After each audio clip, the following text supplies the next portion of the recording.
Sa ibang balita, sa day 2 ng Family Health Fair ng Department of Health, tuloy-tuloy pa rin ang pagdating ng ating mga kababayan sa Burnham Green sa Luneta Park sa Maynila na gustong ma-avail ang mga libreng serbisyong medikal. Yan ang sentro ng balita ni Bien Manalo, live. Bien.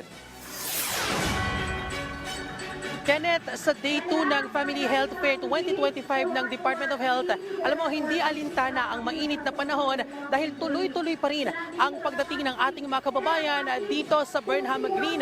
Burnham Green, Luneta Park sa Maynila na nais mag-avail ng mga libreng serbisyong hatid dito sa Health Fair 2025 ng DOH. Alas 5 pa lang ng umaga, nagpunta na si Golita Busa dito sa Burnham Green sa Luneta Park para magpakonsulta sa Family Health Fair ng Department of Health. Magpapacheck up daw siya ng kanyang blood sugar at nais din niya sumailalim sa cervical cancer screening.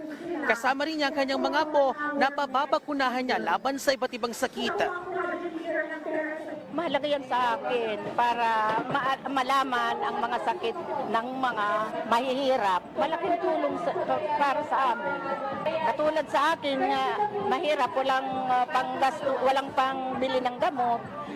Binibigyan naman dito ng libre. Papasalamat ako sa DOH na may libre na mga gamot.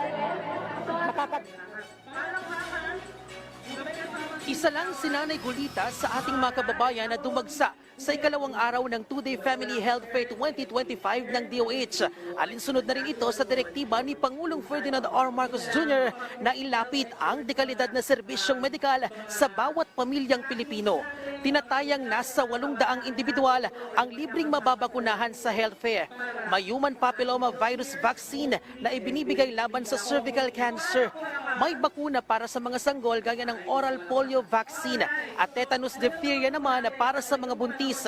Meron ding libreng tuberculosis, HIV, breast cancer at cervical screening. Hati din sa Family Health Fair ang oral health services, nutritional assessment, mental health counseling, Zumba, first aid lessons, blood donation at iba't ibang health education activities.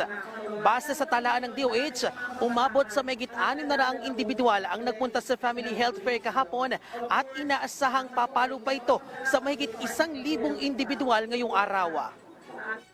Itong pinasigla, isang kampanya, ito lamang yung national launch natin, pero mangyayari ito sa lahat ng kapuluan ng Pilipinas. At the minimum, every quarter, binabalak namin, no? Kung meron hong gusto magsimula ng pinasigla campaign na hindi pa namin nalalaman, lapit lang po kayo, we will co-organize with you. Kenneth, isa itong registration booth ng PhilHealth sa mga pinupuntahan ng ating mga kababayan dito sa Family Health Fair 2025 ng Department of Health. Ayon sa PhilHealth, marami na sa ating mga kababayan ang gustong magparehistro sa PhilHealth dahil na rin yan sa mas pinalawak nilang serbisyo at programa, kabilang na dyan yung kanilang gamot at konsulta programa. At alinsunod na rin yan sa umiiral na Universal Healthcare Law na kung saan lahat ng Pilipino ay miyembro na ng PhilHealth.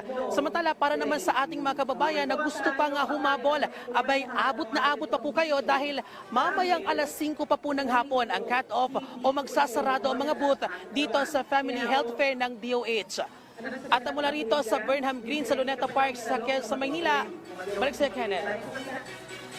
Maraming salamat, Bien Manalo.